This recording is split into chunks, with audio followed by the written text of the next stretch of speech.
आपण भेटणार आहोत पुराणशास्त्राचे ज्येष्ठ अभ्यासक उमाकांत राणिंगे सर यांना. नमस्कार सर. नमस्कार. खूप आनंद झाला तुम्ही इथे आलात.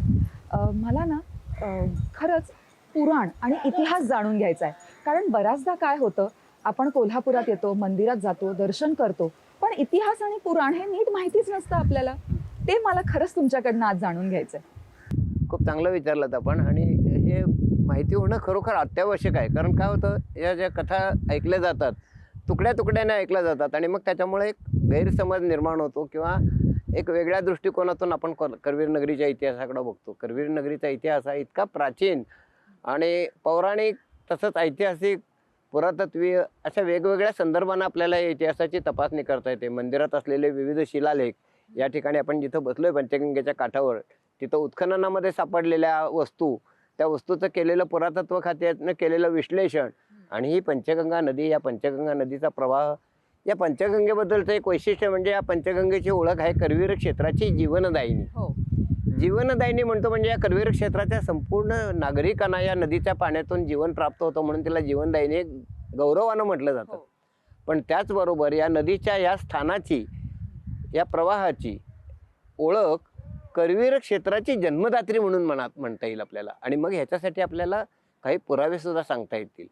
जन्मदात्री, एका क्षेत्राची जन्मदात्री म्हणून एका नदीचा आपण जेव्हा उल्लेख करतो तेव्हा आपल्याला लक्षात येतं की भारतातली सर्व प्राचीन तीर्थक्षेत्र ही जलाशयांच्या तीरावर वसलेली आहेत. गंगेच्या काठावरती, यमुनेच्या काठावर, गोदावरीच्या काठावर, वेगवेगळ्या नद्यांच्या काठावरती सगळी प्राचीन तीर्थक्षेत्र वसलेली आहेत. तसंच या पंचगंगेच्या काठावर ही करवीर नगरी वसलेली आहे. आता याला जन्मदात्री का म्हणायचं, तर या ठिकाणापेक्षा 2 किलोमीटर उत्तरेकडं, 2 किलोमीटर पूर्वेकडं किंवा पश्चिमेकडं का कोल्हापूर वसलं नाही, याच ठिकाणी नेमकं का वसलं, तर त्याचं आपल्याला शास्त्रीय कारण या जागेवर बसून आपल्याला स्पष्टपणे दिसू शकतं. म्हणून आम्ही या स्थानाला करवीर क्षेत्राचं जन्मस्थान किंवा करवीर क्षेत्र का दक्षिण काशी याच ठिकाणी का निर्माण झाली याचं एक महत्त्वाचं स्थान म्हणून या पंचगंगेचा उल्लेख करवीर क्षेत्राची जन्मदात्री असा करतो. जीवनदायिनी तर आहेच, पण त्याचबरोबर दक्षिण काशी म्हणून या करवीर क्षेत्राची जी महती निर्माण झाली ती या नदीच्या एका विशिष्ट वळणाच्या आणि यातल्या भौगोलिक परिस्थितीच्या आधारावर निर्माण झाली.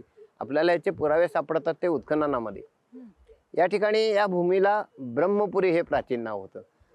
ब्रह्मपुरीचं उत्खनन हे डेक्कन कॉलेजने 1947 साली केलं आणि त्यांच्या उत्खननाचा एक रिपोर्ट पण प्रकाशित केला.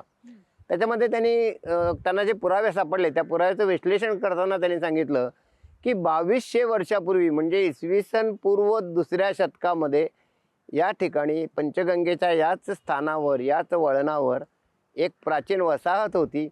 ती वसाहत इतकी प्रगत होती की त्या काळाच्या नगर रचनेचे पुरावे सापडलेले आहेत, त्या काळातली शिल्प सापडलेली आहेत, त्या काळातले पुरावशेष सापडलेले आहेत, त्या काळातले घरांची रचना सापडलेली आहे आणि त्या काळातली नाणी पण सापडलेली आहेत.